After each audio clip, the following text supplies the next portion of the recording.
우리나라의 1인당 국민 총소득, 즉 GNI가 사상 처음으로 3만 달러를 넘어섰다는 내용을 보셨는데요.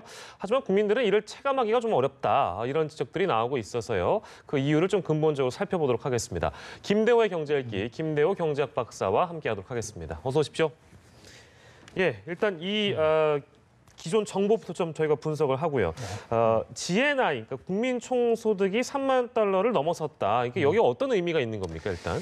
일부에서는 3만 달러를 넘어섰으니까 이제 우리나라가 선진국이 됐다라고 주장을 합니다. 그러나 경제학 교과서 어디에도 선진국과 후진국을 구분하는 기준이라는 건 없어요. 없습니까? 예, 선진국, 후진국은 앞설 선자, 뒤설 후자, 이러니까 상대적인 개념이에요. 좀 앞서가는 나라를 선진국, 뒤처져가는 나라를 후진국. 그런데 현재 지금 국제 경제계에서 선진국이라고 인정하는 유일한 기준이 있다면 G7 국가라고 있습니다. G7 이른바 7개의 선진국 그룹이라고 그러죠. 불행하게도 우리나라는 거기 지금 끼어져 있지 못하고 우리는 G20에 끼어져 있는 것이죠. 물론 그러나 일단 3만 달러를 넘었었다는 게 상징적인 의미는 크다. 이제 선진국으로 가는 지표로 볼 수 있다. 이렇게 볼 수가 있는데요.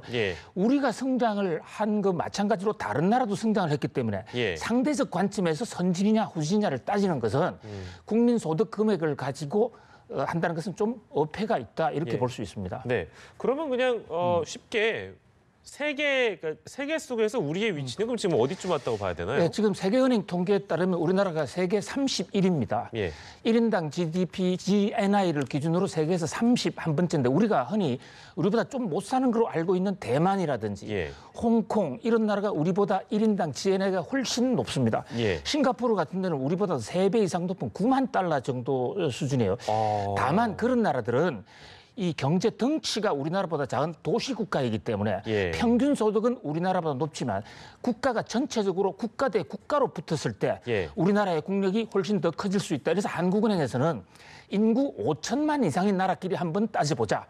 그랬을 때 인구 5천만 이상 나라 중에서는 우리가 세계의 7번째입니다.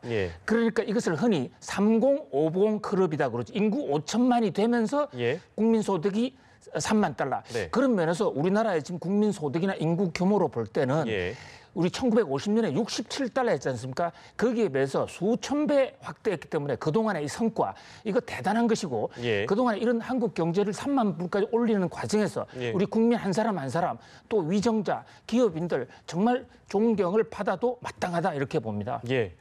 오늘의 이제 핵심입니다. 이렇게 아무튼 뭐 의미 있는 뉴스, 좋은 소식, 국민 총소득 3만 달러 시대.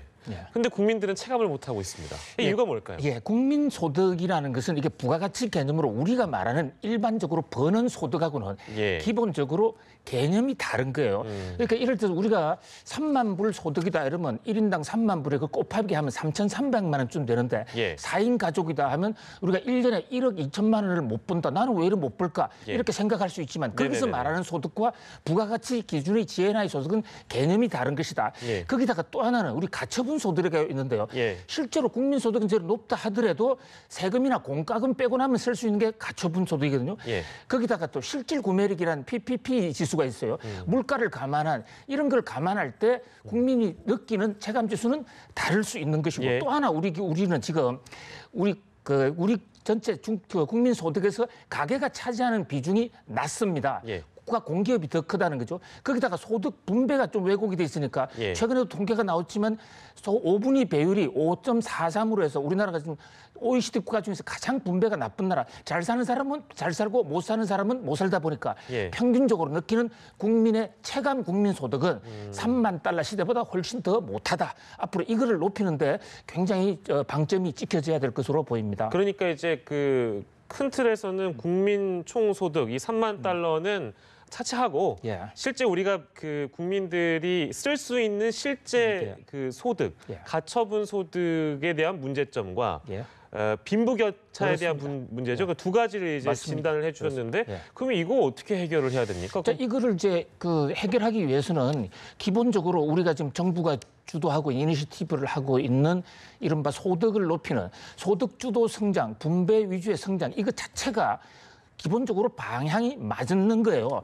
그런데 문제는 그것의 속도가 너무 빠르다든지 이런 거에서 부작용이 일어나고 있는데 지금 현재 우리가 수출보다도 더 중요한 게 내수를 촉진하는 건데 일반 국민들에게 소득이 없기 때문에 경제가 더 발전할 수 없다라는 이제 그런 문제 등등을 우리가 고쳐가야 되겠죠. 그 소득에 대한 문제는 이거 이제 제 개인적으로 궁금한 건데 이제 예를 들면 가처분 소득이 줄어든 게 문제다라고 얘기하니까 이거는 어떻게 또 보면은 그 청년 실업률이나 중소기업들의 업황에 대한 부분도 어느 정도 문제가 있을 것 그렇습니다. 같아요. 이제 고용이 제대로 일자리가 확보 안 되는 문제. 거기다 또 하나 문제는 세금의 문제가 있습니다. 세금의 문제. 세금이나 공과금.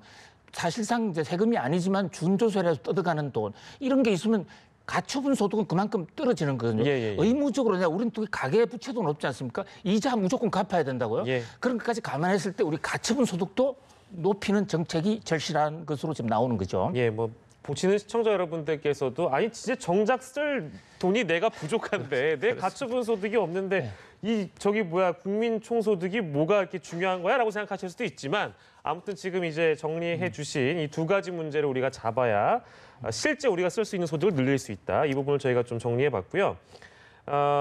시간이 어떻게 뭐 다른 나라와 비교해 봤을 때 우리는 그래도 굉장히 빠른 국면으로 진입해서 3만 달러 시대에 오긴 왔습니다. 4만, 5만까지 나아가기 위해서는 그만큼 시간이 좀 더 걸리긴 하겠죠. 어떻게 전망하세요? 지금 우리나라 국민소득 3만 달러까지 오기까지의 과거를 요약해서 한번 회고해 보면요.